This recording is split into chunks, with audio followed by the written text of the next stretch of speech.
Hello दोस्तों, आप लोगों को मेरा सादर प्रणाम। कैसे हैं आप लोग? ये कहानी बहुत सुंदर है, अंत तक जरूर सुने। माटी नामक एक बड़ा शिव भक्त था।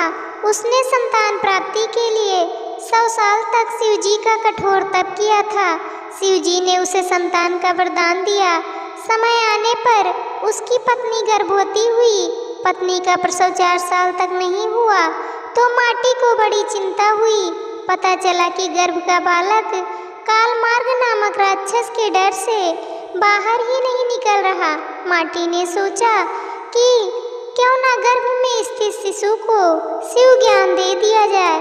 उसने शिशु को शिव ज्ञान देना शुरू किया, जिससे शिशु को बोध हुआ और वह बाहर निकला।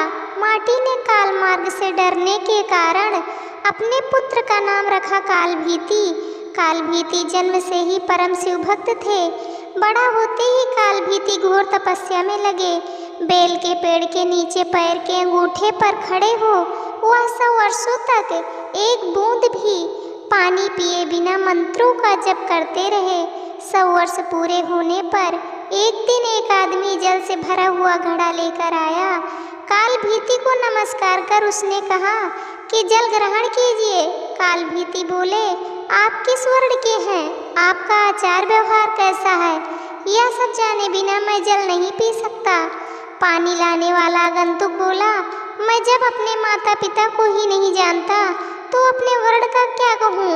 आचार विचार और धर्मों से मेरा कोई वास्ता ही नहीं रहा। कालभीति ने कहा, मेरे गुरु के अनुसार जिसके कुल का ज्ञान न हो उसका अन्न जल ग्रहण करने वाला तत्काल कष्ट में पड़ता है। मैं पानी नहीं पीऊंगा श्रीमान। आगंतुक बोला, तुम्हारी बात पर हंसी आती है। जब सब में भगवान शंकर ही निवास करते हैं तो किसी को बुरा नहीं कहना चाहिए, क्योंकि इससे भगवान शंकर की ही निंदा होती है। यह जल अपवित्र कैसे हुआ? घड़ा मिट्टी का बना है और आग में पका है, फिर जल से भर दिया गया। मेरे छूने से अशुद्धि आ गई, तो अगर मैं अशुद्ध होकर इसी धरती पर हूँ तो आप यहाँ क्यों रहते हैं? आकाश में क्यों नहीं रहते? कालभीति ने कहा, सभी में शिव ही हैं। सबको शिव मानने वाले नास्तिक लोग खाना छोड़कर मिट्टी क्यों नहीं खाते? राख और धूल क्यों नहीं फाँकते? मैं यह नहीं कह रहा कि सब में शिव नहीं है, भगवान शिव सब में ही है। मेरी बात ध्यान से सुनिए। सोने के गहने बहुत तरह के बनते हैं, कुछ शुद्ध सोने के तो कुछ मिलावटी। खरे खोटे सभी आभूषणों में सोना तो है ही। इसी प्रकार ऊंच नीच शुद्ध अशुद्ध सब में भगवान सदाशिव विराजमान है। जैसे खोटा सोना खरे के साथ मिलकर एक हो जाता है, इसी तरह इस शरीर को भी व्रत तपस्या और सदाचार आदि के द्वारा शोधित करके शुद्ध बना लेने पर मनुष्य निश्चय ही खरा सोना होकर स्वर्गलोक में जाता है।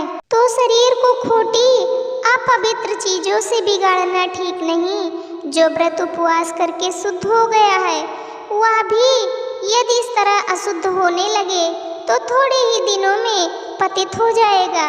इसलिए आपका दिया पानी तो मैं कभी नहीं पीऊंगा। कालभीति के ऐसा कहने पर आगंतुक हंसने लगा।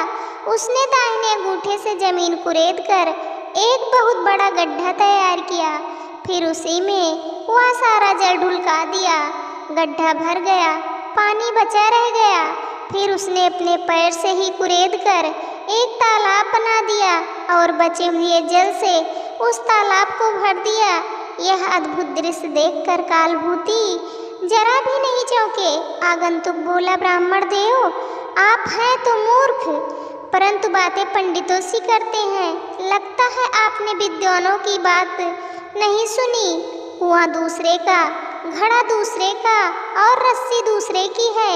एक पानी पिलाता है और एक पीता है। सब समान फल के भागी होते हैं। ऐसा ही मेरा भी जल है। तुम धर्म के ज्ञाता हो, फिर क्यों इसे नहीं पियोगे? कालभीति ने विचार किया, यदि एक कार्य में अनेक सहायक हो तो काम करने वाले को मिलने वाला फल बंटकर समान हो जाता है। बात तो ठीक है। कालभीति ने उस मनुष्य से कहा, आपका यह कहना ठीक है, कुएं और तालाब का पानी पीने में दोष नहीं है, फिर भी आपने तो अपने घड़े के जल से ही इस गड्ढे को भरा है। यह बात सामने देखकर मैं हरगिज इसे नहीं पीऊँगा। कालभीति के हट पर वह पुरुष हंसता हुआ अंतर्ध्यान हो गया। अब कालभीति को अचरज हुआ, सोचने लगे कि ये क्या किस्सा है। इतने में ही उस बेल के पेड़ के नीचे धरती फाड़कर सुंदर चमचमाता शिवलिंग प्रकट हो गया। तब कालभीति ने कहा, जो पाप के काल हैं, जिनके कंठ में काला चिन्ह सुशोभित होता है तथा जो संसार के काल स्वरूप हैं, उन भगवान महाकाल की मैं शरण लेता हूँ। आप हमें शरण दीजिए, आपको बारंबार नमस्कार है। कालभीति की स्तुति पर महादेव उस लिंग से प्रकट हुए और कहा, ब्राह्मण, तुमने इस महातीर्थ में रहकर मेरी जो आराधना की है उससे मैं संतुष्ट हूँ। अब काल मार्ग से तुम निर्भय रहो। मैं ही मनुष्य रूप में प्रकट हुआ था। मैंने यह गड्ढा और तालाब सब तीर्थों के जल से भरा है। यह परम पवित्र जल तुम्हारे लिए ही लाया था। तुम मुझसे कोई मनोवांछित वर मांगो। कालभीति ने कहा, प्रभु, यदि आप मुझ पर प्रसन्न हैं तो सदा यहाँ निवास करें। इस शिवलिंग पर जो भी दान पूजन किया जाए वह अक्षय हो।